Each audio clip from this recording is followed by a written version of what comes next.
2026 বিধানসভা নির্বাচন, আপনারা কতটা নিশ্চিত যে 2026-এ আপনারা সরকার গঠন করবেন?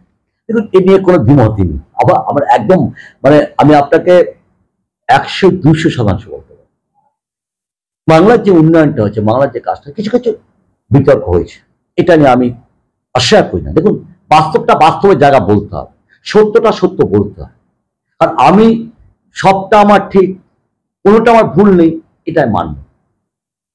ভুলও আছে কোথাও, কাজ করতে গেলে ভুল হয় এবং সেই ভুলটাকে রেকটিফাই করতে হয়। কাজ করতে করতে যে কাজ করে না তার কোনো ভুল নেই। তো আজকের সরকার, আজকে মমতা বন্দ্যোপাধ্যায় যে কাজগুলো করছেন 2011 থেকে আজকে 2025, যে উন্নয়নটা হচ্ছে, এটা অস্বাভাবিক।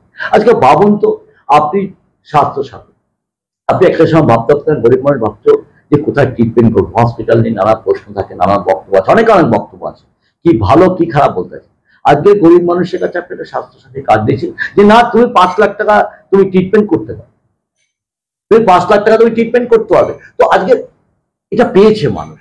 আজকে কন্যাশ্রী, যে মেয়ের আজকে পিছিয়ে, একটা সময় আমরা দেখতাম যে মা বাবা মেয়ে জন্ম হলে দুঃখ পেতেন, ছেলে হলে আনন্দ হতো। আজকে কারণ না, মেয়ে তো চলে যায় সবার। আজকে বাংলার বুকে দাঁড়িয়ে মেয়েরা অনেক বেশি এগিয়ে গেছে শুধুমাত্র কন্যাশ্রীর ভাবনা।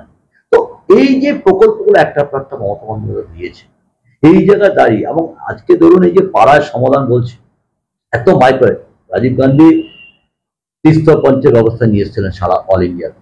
কি না, রাজীব গান্ধী তখন ভেবেছিলেন যে গ্রাম উন্নয়ন করতে হবে, গ্রামকে যদি আমি না দিতে পারি, কারণ ভারতবর্ষের ম্যাক্সিমাম কিছু গ্রাম আছে, সেই গ্রামকে যদি আমি এগিয়ে নিয়ে যেতে পারি তাহলে আমার দেশ এগিয়ে যাবে। সেই ভাবনা নিয়ে ত্রিস্তরীয় পঞ্চায়েত ব্যবস্থা করেছে, যে 50 সদস্য, 50 সমিতি, একটা বুথ, একটা বা দুটো বুথ নিয়ে একটা গ্রাম পঞ্চায়েত, 4 থেকে 7 থেকে 8টা বুথ নিয়ে একটা পঞ্চায়েত সমিতি, তারপর হচ্ছে ওই 30টা 35টা বুথ নিয়ে বা 40টা বুথ নিয়ে হবে একটা জেলা পরিষদ। এটা সিপিএম চালু করেছিল, সিপিএম করেনি, এটা রাজীব গান্ধীর ভাবনা ছিল। রাজীব গান্ধী নিয়েছিলেন ত্রিস্তরীয় পঞ্চায়েত ব্যবস্থা, ঠিক আছে। সিপিএম রাজনীতি করেছিলেন পঞ্চায়েত ব্যবস্থায়, সিপিএম ব্যবস্থাটাকে এগিয়ে নিতে পারে। সিপিএম এর আমলে হয়েছিল, কারণ রাজীব গান্ধী তখন বলেছিলেন তাহলে আমি গ্রামের টাকা দেবো না। রাজীব গান্ধী বলেছিলেন যে আমি তাহলে গ্রামের উন্নয়নটা, তোমাকে এই ব্যবস্থা আনতে হবে। সিপিএম বাধ্য হয়েছিল, কিন্তু সিপিএম কি করলেন, সিপিএম ওটাকে পার্টির মোড়কে বেঁধে দিল, ঠিক আছে। অনেক রাজ্যে একটা সময় ছিল যে পঞ্চায়েত ব্যবস্থাটা আছে, পাড়ার লোকরা বসে একটা সালিশি করেন, মুখিয়া তৈরি করেন, আর আমার এখানে 50। তো সেইটা ছিল পঞ্চায়েত দুটো গ্রাম। কিন্তু আজকে যেটা আছে, মমতা বন্দ্যোপাধ্যায় সেটাকে আরো মাইক্রো লেভেলে নিয়ে, মমতা বন্দ্যোপাধ্যায় বলছেন যে না, 50 সদস্য কেন করবে, কাউন্সিলর কেন করবে, কাউন্সিলর ঠিক আছে নির্বাচিত প্রতিনিধি হতে পারে, আমি দেখতে চাই আমার পাড়ার মানুষগুলো কি উন্নয়নের কথা বলছে। মমতা বন্দ্যোপাধ্যায় বলছেন যে আমার পাড়ার মানুষও বলবে। গণতন্ত্র মানে সেটাই, যে গণতন্ত্র মানে শুধু ভোট দেওয়া নয়। গণতন্ত্র মানে 5 বছর আমি একবার ভোট দিয়ে দিলাম, ব্যাস আমার কাজ শেষ, তা নয়। গণতন্ত্র মানে হচ্ছে প্রতিটা জনগণমুখী প্রকল্পগুলোকে জনগণের দ্বারা প্রতিষ্ঠিত পাওয়া, তবে সেটা কি গণতন্ত্র বলে। তো সেই আজকে গণতন্ত্রকে আরো বেশি প্রকল্পভাবে প্রতিষ্ঠিত করার জন্য আজকে এলাকার নাগরিকরা যে তার এলাকার ডেভেলপমেন্টের কথা তিনি বলবেন, তার মাধ্যমে কাজটা হবে।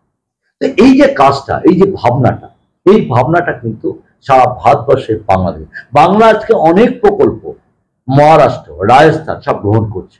একটা সময় এখানে বিজেপি দাঁড়িয়ে ভাষণ দিয়েছেন, কিন্তু আজকে এই বাংলার প্রকল্পগুলো, মমতা ব্যানার্জির প্রকল্পগুলো কিন্তু অন্যান্য রাজ্যে গ্রহণ করে তারা এগিয়ে যাচ্ছে। তো এটা মমতা বন্দ্যোপাধ্যায় আসবে। তা আজকে সেই জায়গায় দাঁড়িয়ে আমরা বিশ্বাস করি মমতা বন্দ্যোপাধ্যায় যে কাজগুলো করছে বা যে প্রকল্পগুলো, জনমুখী প্রকল্প মানুষের কাছে, এবার আমাদের কোথাও লোকাল স্তরে, কোনো স্তরে আমাদের কেউ ভুল ত্রুটি করে, আর মমতা বন্দ্যোপাধ্যায় যে ভাবনা নিয়ে মানুষের কাছে পৌঁছে দেন, আমাদের কারো তারা ভুলের জন্য মানুষ কোথাও ক্ষিপ্ত হয়। কিন্তু বাস্তব কথা বলতে গেলে মমতা বন্দ্যোপাধ্যায়ের যে প্রকল্প, মানুষের ভাবনায় তার প্রকল্পগুলো নিয়ে এসেছে, তো সেই প্রকল্পগুলো আজকে যেভাবে মানুষের কাছে পৌঁছাচ্ছে, এরপর আমরা আশা করতে পারি, ভাবতেই পারি যে মমতা বন্দ্যোপাধ্যায় আবার সরকারে আসছে, এবং 26-এ আমরা নিশ্চিত যে মানুষ আবার মমতা বন্দ্যোপাধ্যায়কে চতুর্থবারের জন্য মুখ্যমন্ত্রী করবে, এ নিয়ে কোনো সন্দেহ।